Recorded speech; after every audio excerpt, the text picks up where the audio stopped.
நம்ம குழந்தைங்களா இருக்கும்போது நம்மளோட சம்மர் ஹாலிடேஸை கொஞ்சம் யோசிச்சு பாருங்களேன். அந்த மாங்காவை அழகாக கட் பண்ணி உப்பு மிளகாத்தூள் போட்டு அம்மா கொடுக்கும்போது அதை ருசிச்சு சாப்பிட்டதா இருக்கட்டும், ஃபேமிலியாக உட்காந்து அந்த பலாப்பழத்தை பிரித்து பலாப்பழத்தை சாப்பிட்டதா இருக்கட்டும், தூரத்தில் ஐஸ் வண்டிக்காரர் பெல் அடிக்கும் போதே அம்மா கிட்ட போய் நச்சரிச்சு அம்மா ஐஸ் வாங்கித்தாங்க ஐஸ் வாங்கித்தாங்கன்னு ஐஸ் வாங்கி சாப்பிட்டதா இருக்கட்டும், பக்கத்தில் நெய்பர்ஸோட கசின்ஸோட ஜாலியாக விளையாண்டு ஆட்டம் போட்ட ஞாபகமாக இருக்கட்டும். இது மாதிரி ஒவ்வொருத்தருக்கும் ஒவ்வொரு விதமான அழகான ஒரு ஸ்வீட் மெமரிஸ் இருக்கும் நம்மளோட சம்மர் ஹாலிடேஸ் வச்சு. பட் இப்போ நம்ம குழந்தைங்களுக்கு இந்த ஸ்வீட் மெமரிஸ்லாம் கிடைக்குதா? நிறைய குழந்தைங்களுக்கு கிடைக்கிறதே இல்லை. லீவ் விட்டுட்டா என்ன சொல்கிறோம்?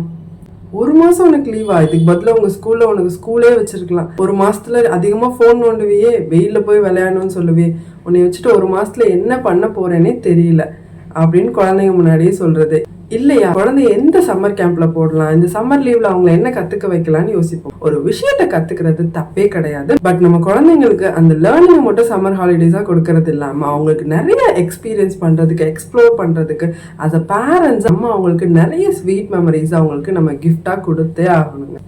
ஏன்னா நம்ம குழந்தைங்களுக்கு தெரியணும், சின்ன சின்ன விஷயத்துல கூட எப்படி நம்ம சந்தோஷமா இருக்கலாம் அப்படின்ற விஷயத்த அவங்க கத்துக்கிட்டாங்கன்னா லைஃப்ல அவங்க ஒரு சின்ன சின்ன விஷயத்துல கூட ஹாப்பியா ஃபீல் பண்ணுவாங்க. இந்த வீடியோல 5 சிம்பிள் ஐடியாஸ் மூலமா நீங்க உங்க குழந்தைங்களுக்கு சம்மர் ஹாலிடேஸ் எப்படி ஸ்வீட்டான மெமரிஸை எப்படி சேஞ்ச் பண்ணலாம், அது மூலமா உங்களோட பேரண்ட் சைல்டு ரிலேஷன்ஷிப் பாண்ட் எப்படி பில்ட் பண்ணலான்றதை பத்தி பார்க்கலாம். சம்மர் ஹாலிடேஸ்ல நம்மளோட கிட்ஸை எந்த அளவுக்கு பிஸியா வச்சுக்கணும்னு இல்லாம நம்ம குழந்தைங்களோட எந்த அளவுக்கு கனெக்ட் ஆகலான்றதை பத்தி யோசிங்க. ஃபர்ஸ்ட் ஐடியா, டெய்லி கம்பல்சரி நம்ம குழந்தைங்களோட ஜாலியாக உட்காந்து ஏதாவது ஒரு கதை சொல்லுங்க. ஒரு கதைன்னு இல்லை, நிறைய கதை கூட சொல்லலாம். அது நம்மளோட ஓன் ஸ்டோரியாக இருந்தது அப்படின்னா இன்னுமே நல்லாயிருக்கும். உங்கள் பாட்டி நாங்கள் குழந்தையா இருக்கும்போது அவங்க அம்மா வீட்டுக்கு எங்களை லீவுக்கு அனுப்புவாங்க தெரியுமா, அங்கே எவ்வளோ ஜாலியாக இருக்கும் தெரியுமா, நான் அப்படி சொல்லலாம். இல்லைன்னா எங்கள் அப்பா தாண்டா எனக்கு சைக்கிள் ஓட்ட சொல்லி கொடுத்தாங்க, அதுக்கு நான் எவ்வளோ அடி வாங்கியிருக்கேன் தெரியுமா, இந்த மாதிரி சொல்லலாம். நம்மளோட ஓன் ஸ்டோரிஸை சொல்லலாம். இல்லை நம்ம குழந்தைங்களுக்கு எந்த டைப் ஆஃப் ஸ்டோரிஸ் விருப்பமாக இருக்கோ அதை கூட சொல்லலாம். ஸ்டோரிஸ் ரிலேட்டடாக நீங்கள் வீடியோ பார்க்கணுமா, அதோட லிங்க்கை நான் கொடுத்துருக்கேன். அது மூலயமா கூட நீங்கள் உங்களோட குழந்தைங்களுக்கு நிறைய ஸ்டோரிஸ் சொல்கிறதுக்கு யூஸ் பண்ணிக்கோங்க. மறந்துடாதீங்க, அந்த ஸ்டோரிஸை நம்ம சொல்லும்போது ரொம்ப நிறைய எக்ஸ்பிரஷனோட வாய்ஸ் டோனை இன்க்ரீஸ் பண்ணி நம்ம கை அசைவுகளோட சொல்லும்போது அவங்களுக்கு கேட்கறதுக்கு சுவாரஸ்யமா இருக்கும். அதை மறந்துடாதீங்க. Second, family play. ஃபேமிலியா உட்காந்து டெய்லி ஒரு விளையாட்டு விளையாடுங்க. சர்க்கிளா உட்காந்து பால் பாஸ் பண்ணி மியூசிக் போட்டுட்டு யார் கையில மியூசிக் ஸ்டாப் ஆகும்போது அந்த பால் இருக்கும் அவங்களோட ஏதாவது ஒரு ஆக்டிவிட்டி இன்னொருத்தவங்க கொடுத்து செய்ய சொல்றதா இருக்கட்டும், அந்த பிசினஸ் போர்ட் கார்டு வச்சு பிசினஸ் விளையாடுறதா இருக்கட்டும், ஃபேமிலியா உட்காந்து திருடன் போலீஸ் விளையாடுறதா இருக்கட்டும், 3 சீட்டா எழுதி அதை பாஸ் பண்ணி யாருக்கு அந்த 3 சீட்டு செய்யறது அவங்க டிக்கின்னு சொல்லி அடிச்சு விளையாடுவோம் இல்லையா. இந்த மாதிரி நம்ம குழந்தைங்களோட சேர்ந்து ஏதாவது ஒரு ஜாலியான ஒரு விளையாட்டு டெய்லி ஒன்று விளையாடணும். இது மூலமா நம்ம குழந்தைங்களோட ஈஸியா கனெக்டடா பாண்டடா ஆக முடியும். Third, connect with nature. ரொம்ப லக்ஸுரியான வெக்கேஷனுக்கு போகணும் அப்படிலாம் கிடையாதுங்க. நம்ம வீட்டு பக்கத்துல ஏதாவது பார்க்கா இருக்கலாம், ஏதாவது வாட்டர் ஃபால்ஸ், ஏதாவது ரிவர். நம்ம லீவுக்கு இல்ல பாட்டி வீட்டுக்கு எங்கேயாவது போயிருக்கோம் அப்படின்னா அங்க இருக்கிற கம்மா ஆத்துல கூட உட்காந்து நம்ம குழந்தைங்களுக்கு ஏதாவது சமைச்சு எடுத்துட்டு போய் அங்க ஜாலியா குளிச்சுட்டு சாப்பிட்டுட்டு வந்தா கூட நம்ம குழந்தைங்களுக்கு ரொம்ப சந்தோஷமா இருக்கும். அப்படி போக முடியலன்னா கூட நம்ம வீட்டு மொட்டை மாடியை கூட எடுத்துக்கோங்க. நைட்டு டின்னருக்கு அழகா ஏதாவது டின்னர் சமைச்சிட்டு நம்ம குழந்தைங்களோட அந்த இயற்கை காத்துல உட்காந்து நம்ம குழந்தைங்களோட பேசி சிரிச்சு எல்லாரும் சேர்ந்து சாப்பிட்றது நம்ம குழந்தைங்களுக்கு இன்னுமே சந்தோஷமா இருக்கும். நம்ம குழந்தைங்களுக்கும் புரியும் ஃபேமிலி டைம்ன்றது ரொம்ப முக்கியம். ஃபியூச்சர்ல அவங்களும் அவங்க ஃபேமிலியோட டைம் ஸ்பெண்ட் பண்ணணும், அது ரொம்ப இம்பார்ட்டன்டான விஷயம்ன்றதையும் புரிஞ்சுப்பாங்க. நேச்சரோட அவங்களை கனெக்டடா ஆக வைக்கணுங்க. ஏதாவது ஜூக்கு கூட்டிட்டு போங்க, இல்லைன்னா நம்ம வீட்டை சுத்தியே இருக்கிற அனிமல்ஸை காமிச்சு அனிமல்ஸ் பத்தி பேசலாம். இல்லையா ஜஸ்ட் சும்மா மார்னிங்கோ ஈவினிங்கோ கூட நடந்துகிட்டே நம்ம குழந்தைங்க கிட்ட நேச்சரை பத்தி நம்ம சொன்னோம் அப்படின்னா நம்ம குழந்தைங்களுக்கு நேச்சரோட கனெக்டட் ஆகும்போது அவங்களோட மைண்ட் ரொம்ப பீஸ்ஃபுல்லா இருக்கும். நம்ம குழந்தைங்களுக்கு நேச்சரோடையும் கனெக்டடா இருக்கிறது ரொம்ப அவசியம். Fourth thing, involve our kids in our household works. நம்ம ஹவுஸ் ஹோல்டு ஒர்க்ஸ்ல குக்கிங்கா இருக்கட்டும், இல்ல துணி மடிக்கிறதுலயா இருக்கட்டும், இல்லை நம்ம வீட்டை கிளீன் பண்ணுறதுலையா இருக்கட்டும், குழந்தைங்களுக்கும் சில ஒர்க்கை கொடுங்க. அவங்க என்ஜாய் பண்ணி செய்யற அளவுக்கு அவங்க கிட்ட பேசி செய்ய வைக்கணும். நான் எங்க அம்மாக்கு இப்படி ஹெல்ப் பண்றேன்னு சொல்லிட்டு எங்க அம்மாவை தொல்லை பண்ணியிருக்கேன். இந்த மாதிரி நம்ம ஜாலியா சொல்லும் போது நம்ம குழந்தைங்களும் நம்ம கூட பேசிக்கிட்டே தன்னறியாமலேயே அந்த ஒர்க்கை அவங்க செய்யற அளவுக்கு நம்ம அவங்க கிட்ட பேச்சு கொடுத்துட்டோம் அப்படின்னா கண்டிப்பா நம்ம குழந்தைங்களும் செய்வாங்க.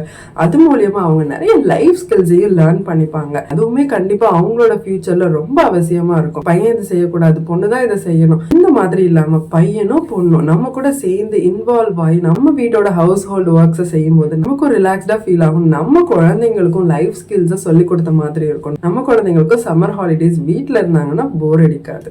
5th thing, tie work together. நிறைய குழந்தைங்களுக்கு ஆர்ட் அண்ட் கிராஃப்ட்ஸ் ரொம்ப பிடிக்கும். ஏதாவது ஒரு வால்ல சார்ட் ஓட்டிக்கிட்டு பெயிண்ட் பண்றது மூலியமா, இல்லை கலர் பண்றது மூலியமா, இல்லை கலர் பேப்பர்ஸை கட் பண்ணி ஒரு டிசைனா நம்ம பேஸ்ட் பண்றது மூலியமா, வெரைட்டிஸ் ஆஃப் நம்ம நெட்ல போட்டோம் அப்படின்னா நிறைய ஆக்டிவிட்டிஸ் வரும். நீங்களே யோசிச்சு பாருங்களேன். நம்ம சின்ன பிள்ளையா இருக்கும்போது ஒரு சுட்டி விகடன் ஒரு புக்கு தருவாங்க. அந்த புக்ல பாத்தீங்கன்னா ஒவ்வொரு மந்த்துமே ஏதாவது ஒரு ப்ராஜெக்ட் மாதிரி கொடுத்துருப்பாங்க. பீரங்கி செய்யறதா இருக்கட்டும், இல்லை ட்ரக் செய்யறதா இருக்கட்டும், இந்த மாதிரி வேற வேற இருக்கும். நம்ம அதை ரீட் பண்ணி அந்த ப்ரொசீஜர் படி அதை ஒட்டிட்டோம் அப்படின்னு வச்சுக்கோங்க, நம்ம மனசுக்கு எவ்வளோ சந்தோஷமா இருக்கும். இது நான் செஞ்சிருக்கேன், இது நான் ஒட்டியிருக்கேன். ஆனா நம்ம மட்டும் தனியா செய்வோமா? யோசிச்சு பாருங்க. நம்ம அப்பா அம்மால யாராவது ஒருத்தர் நமக்கு ஹெல்ப் பண்ணியிருப்பாங்க, இல்லை நம்ம அண்ணா அக்கா யாராவது ஹெல்ப் பண்ணியிருப்பாங்க. அப்ப நமக்கு ஒரு பாண்டடா அவங்களோட கனெக்டடா ஆகிறதுக்கு ஒரு சான்ஸ் கிடைச்சிச்சு இல்லையா?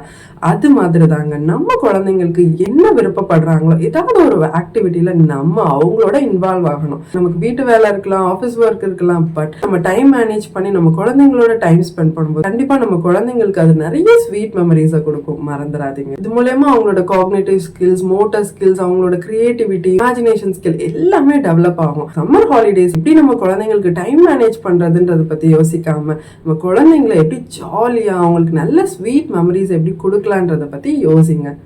இது நான் ஜஸ்ட் சிம்பிளா கொடுத்துருக்கிற 5 ஐடியாஸ் தான், பட் நிறைய ஐடியாஸ் இருக்கு. அப்கமிங் டேஸ்ல நான் சில ஐடியாஸ் நான் உங்களுக்கு கன்வே பண்றேன். அதுக்கு நம்ம சேனலை சப்ஸ்கிரைப் பண்ணிக்கோங்க.